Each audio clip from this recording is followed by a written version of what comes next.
channel. My name's Jenny. I'm here today to film my May reading wrap-up. What a month it has been. I completed 9 books this month, and I'm going to talk to you about them in order of completion. So today the Books You Prize results were announced, and so I am able to talk a little bit about the 2 Books You Prize judging books that I finished in May. The first one that I finished was Queenie by Candice Carty-Wlliams. This book didn't make it through to the next round, which doesn't entirely surprise me, but I did really enjoy this book, and I think it has a lot of importance and a lot of validity, and I won't talk too much more about it other than to say that there is a reading vlog that I did about it, and I'll link that down below so you can hear my full thoughts on Queenie by Candice Carty-Wlliams. The second book I finished in May was The Beekeeper of Aleppo by Christy Lefteri. This was my #1 pick in round 2. I thought it was absolutely beautifully written, just a really beautiful depiction of refugee characters who were trying to find a little piece of home somewhere new when they can't stay where they want to live. And so you know, just a wonderful story. I was so glad that it went through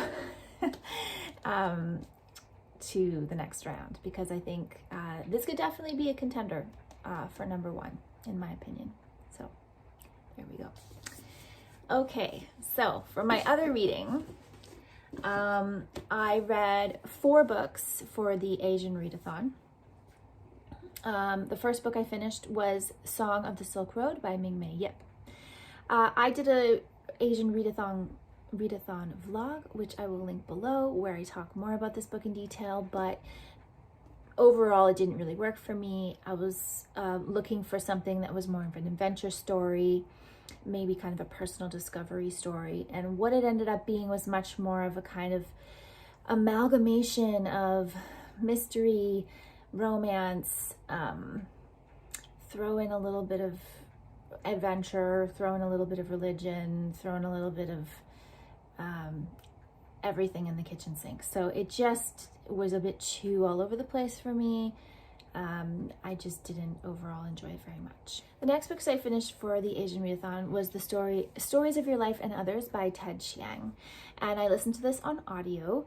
I was not a huge fan of the narrators. There were 2, and I just thought neither of them were particularly smooth or engaging with their narration, but I did finish it anyway because I really wanted to get through all the stories.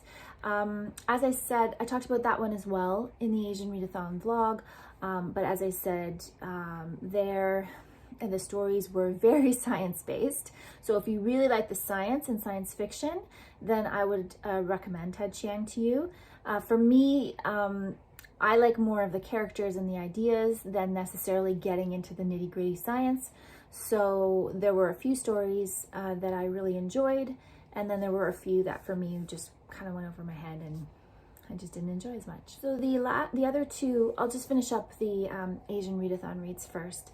The other 2 books that I read for Asian Readathon were both by Canadian writers, and they were both memoirs. So very different types of memoirs, but both memoirs. So The Measure of My Powers is by Ellis. She is a Chinese-Canadian writer, and it is a food memoir. So each chapter has a recipe, and it's non-linear, so it's kind of vignettes that are attached to each recipe as you go through the story. Ellis dealt with depression, very severe depression, early on in her life, and she talks about that in detail. She talks about her marriage and its deterioration. She talks about the pressure that she felt from her family to kind of be a certain type of person, and then how she eventually comes to who she is meant to be through her love of food, through taking a pastry course in Paris, and then opening up a bakery here in Vancouver. So it was a really interesting and very poignant portrayal of some parts of her life. I actually was able to do a book club yesterday with Jackie Kai Ellis. She was offering them over Zoom, and so I was able to chat to her and some other people, some other fans of her work, and it was a really lovely experience. And so the book, if you like food memoir, then I would recommend trying it out. The other memoir I read was called Older Sister, Not Necessarily Related, by Heijun Wills. And this author was new to me. I watched a webinar or a book festival presentation where she was one of the panelists, and I had never heard of her book before, but I would say it's definitely a fascinating depiction of a subject that I knew nothing really about other than to know it existed, and that is about international adoption. And she was born in Korea. She was adopted internationally into a family in Ontario, Canada. And she feels that has really affected her life from the get-go. And she lived in a very small town in Ontario that did not have any other really Asian people in it. And she dealt with a lot of racism, and she dealt with a lot of feelings of rejection. And it's her journey to go back to Korea, find her birth family, and try to resolve a lot of the issues that she felt were related to the fact that she was sent away as a baby. And so it's very raw. It is extremely emotional.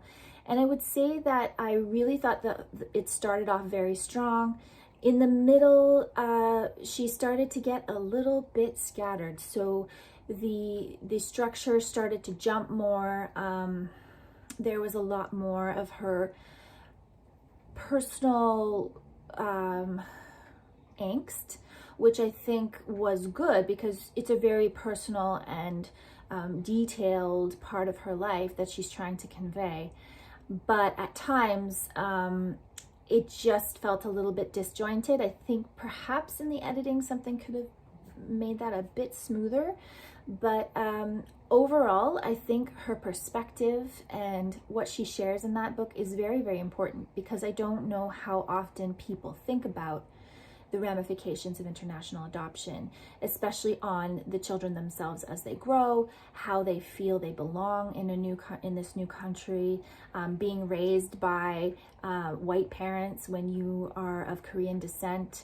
You know, all these important questions of culture, of belonging, of where home actually is, where you belong is just a huge part of this story. And Heijun Wills is a professor at a university in Manitoba, and she studies this area. This is her area of expertise. And so, yeah, it was a very interesting read.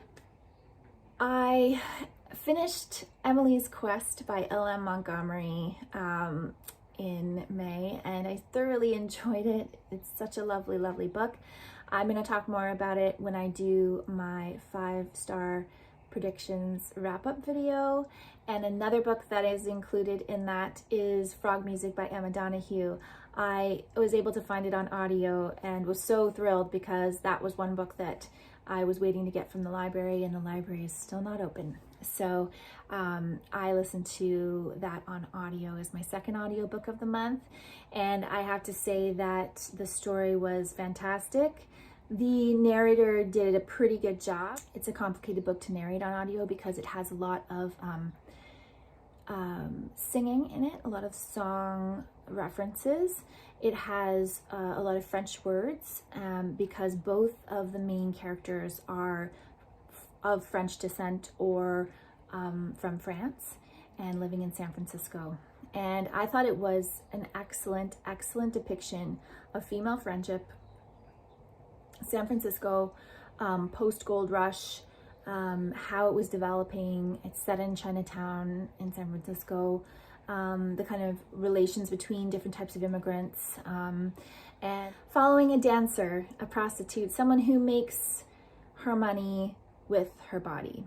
And I know that sounds quite graphic, and I think there's a little bit of graphic nature to this story. So if you're not interested in that kind of underworld, for lack of a better term, depiction, then maybe this book isn't for you. But what this book is about is being human and the choices you make as a human.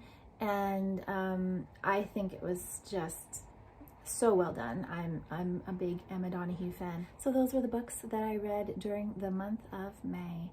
I will be talking more about frog music and about Emily's Quest in my 5-star predictions wrap up, which I hope to be filming at the end of June, because I'm reading my last book during June. I will be back again soon with more videos, and thank you so much for watching.